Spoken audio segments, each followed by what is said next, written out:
Welcome into Duval Daily, presented by GenJag.com. I'm Jordan Lugo. Thank you so much for tuning in to our second episode of the day because I love y'all so much. Look, The Athletic, they just dropped a new mock draft. It was run by Nick Bumgarner, who does a very good job over there. And we're going to dive into exactly what the Jaguars did in the first round of that mock draft. The Jaguars are locked in at 17 overall. Obviously, they could trade up, trade down. But as of right now, they're locked in at 17 overall. That will not be changing. All the teams that did not make the playoffs now have their picks locked in. Again, they can get creative and trade. But the Jaguars, if they do not trade, will be picking at 17 overall. So we're going to go ahead and get into it. If you enjoy the content, please like, subscribe, hit that notification bell. You can also check out genjag.com/shop and pick up some new Duval gear. All right, so let's go ahead and get into it. At 17 overall, the Jaguars selected cornerback Kool-Aid McKinstry out of Alabama. I'll say this right now, regardless of who the Jaguars defensive coordinator is, I think Kool-Aid McKinstry is a great prospect.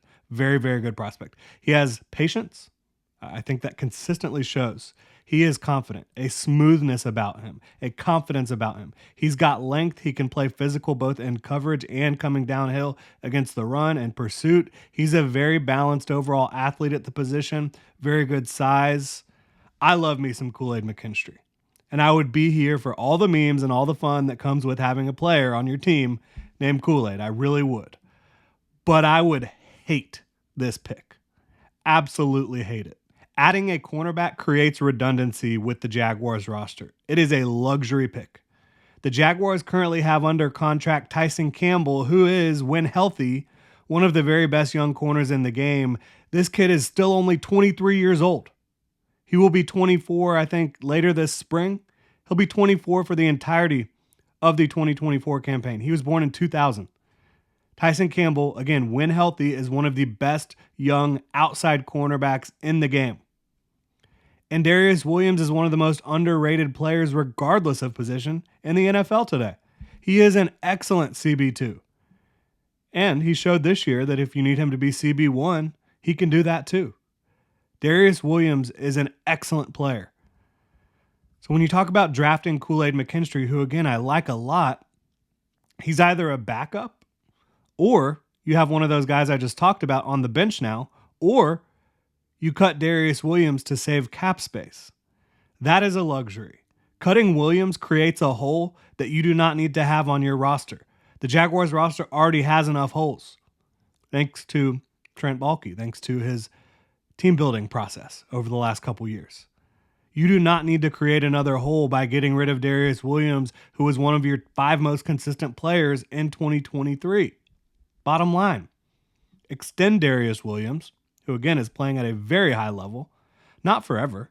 You don't need to extend him for 3, 4, 5 years. Extend him for a year or two beyond 2024. Create some cap space in doing so, right? You're going to want to pay Tyson Campbell after 2024, final year of his rookie deal, as long as he performs the way you would expect, as long as he's able to, play up to expectations. Do not create a false need. Nick Bumgarner says that it is a need at corner for the Jaguars. I think you could look at the statistics from 2023 and come to that conclusion. But again, Tyson Campbell is an excellent young corner. Darius Williams is an excellent veteran corner. You do not have a need at outside corner. I'll go ahead and tell you, the Jaguars, they should be looking to improve interior offensive line, interior defensive line, wide receiver, and their depth at edge. So for me, you're not taking a corner in round 1. That's crazy. For me, you're not taking an edge in round 1 either, because you don't need a frontline player. You have Josh Allen, as long as you don't fumble that bag, my God. You have Josh Allen. You have Trayvon Walker. You need edge depth. You do not need a frontline starter at edge. So you're then looking at linemen that can play on the interior on both offense and defense, and you're looking at wide receiver. So if you want interior offensive linemen in this range, in my opinion, I think you're playing a tackle that shows the ability to play inside. Because I don't think that there's necessarily an interior offensive lineman that has the pedigree, the athleticism, the entire package that's worth taking at 17 overall when you're going to be able to take, if you want to, an interior offensive lineman later in the draft that can get the job done. That is not a high value position when you talk about the NFL draft. You're not going to see a lot of interior offensive linemen going early in the draft. But if you draft a tackle who could also play interior, I think that could make sense. And there are 3 players that I think make a lot of sense that could go in that range right now for me at 17 overall. Troy Fautanu out of Washington, Talise Fuaga out of Oregon State, and J.C. Latham out of Alabama. I like them in that order.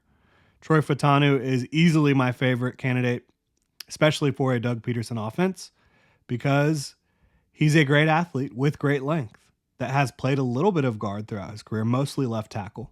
In pass protection, as a run blocker, I think you're going to be really happy with the results.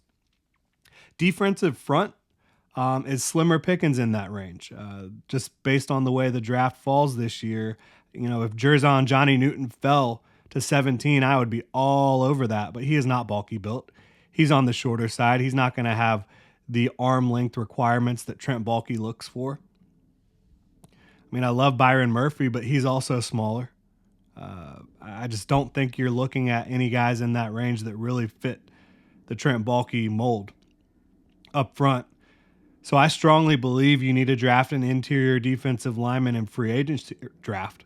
I strongly believe you need to sign an interior defensive lineman in free agency. Move on from Foley. You got to keep Devon and Roy Robertson Harris based on their contracts. Go get one of Chris Jones, who I don't believe will hit the market. But you've also got Justin Madubuike, breakout year. He is awesome. He wrecked the Jaguars. Christian Wilkins, awesome. DJ Reader, awesome. Leonard Williams, very good as well. Go get one of the many very good interior defensive linemen set to hit free agency, in my opinion. And then you're just looking at interior offensive line and wide receiver. Go get the best one on your board. I would love at wide receiver Keon Coleman or Adonai Mitchell in this range. Would love to see either of those players. They both bring size. They both bring athleticism. They both bring very, very strong hands, catch point skills. I think Keon Coleman, while he statistically is not a good separator, he was playing through injury a lot in 2023 and also played in an offense that didn't ask him to run a nuanced route tree. I think Adonai Mitchell, there's really no holes to poke in his game as of right now, quite frankly. I'd be fired up about either of those guys. They both are big, strong, athletic receivers that can go up and get the football. Trevor Lawrence does not have a player like that to throw the football to.